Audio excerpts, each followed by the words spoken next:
long-term goal out of this is to become a PE teacher. So for my co-op placement, I was at Westlake Girls High School. So Westlake Girls High School is located in Takapuna, which is also located west of Lake Puke, which is where it got its name from. So originally Westlake was a co-educational school, boys and girls, which was then later broken into two schools, Westlake Girls and Westlake Boys. It's a decile 9 school, which according to the Ministry of Health and Education is a high decile school in New Zealand.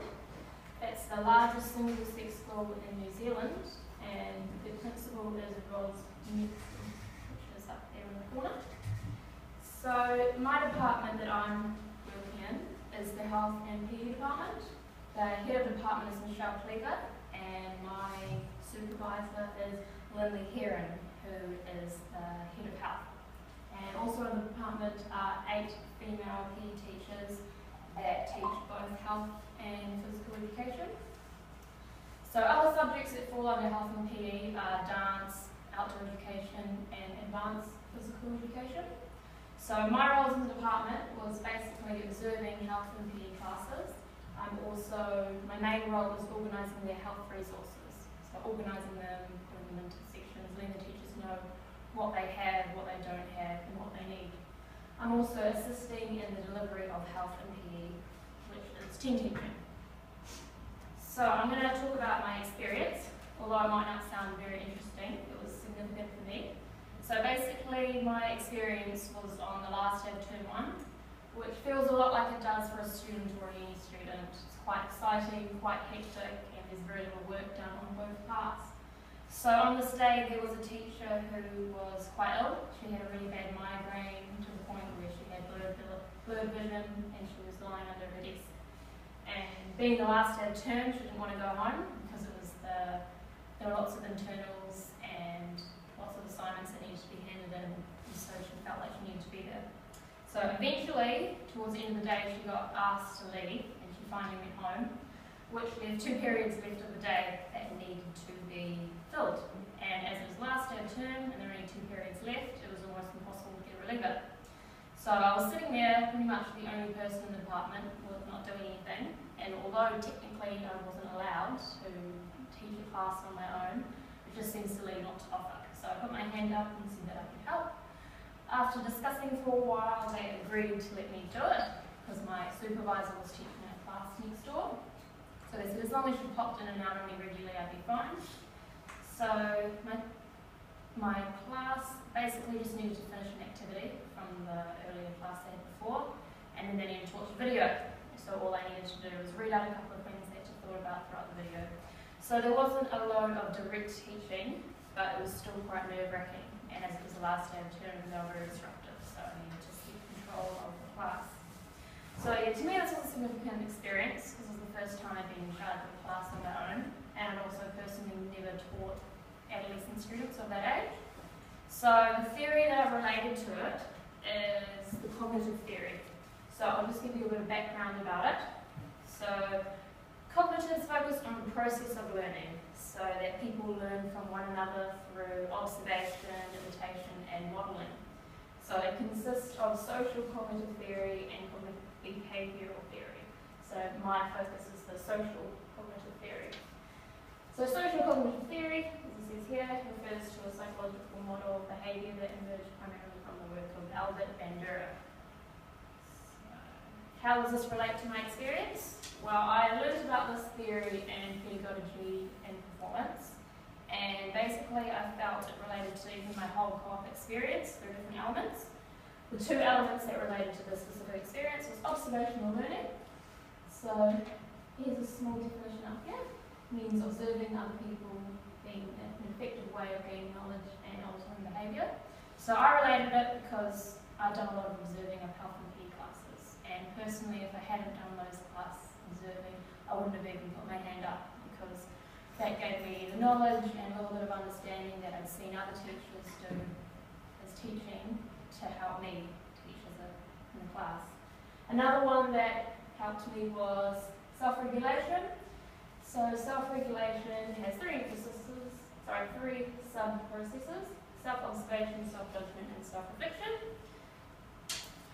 Self-observation reflects a student's ability to monitor or keep track on their behaviours and outcome. Self-judgment is the process through which students evaluate whether their actions are effective. And self-reflection occurs when students respond to the evaluation that they've made, modifying their behaviour. So it sounds like a lot, but when you break it down, I used it by basically self-regulation and self-observation. I really thought about what I'd already learnt, whether I was capable of taking on the class, and then once I'd finished, I used self-judgment and reflection to see whether or not I thought I had done a good job, what I could have done better, and maybe something else that I needed from this placement. So there are two other elements here that I won't go on about because they weren't related to my specific experience, and that was goal setting and interventions. As I said here, I think this is related to the project that we need to do, and goal setting on contract and outcomes. So I'll talk to you quickly about my learning outcomes now, which are to gain a better understanding of the subject health and how it's delivered to senior students, and develop strategies to effectively teach adolescent students. So, my first one, gain a better understanding of the subject health and how it was delivered to students.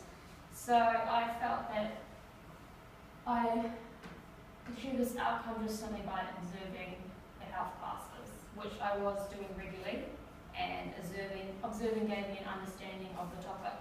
So, one topic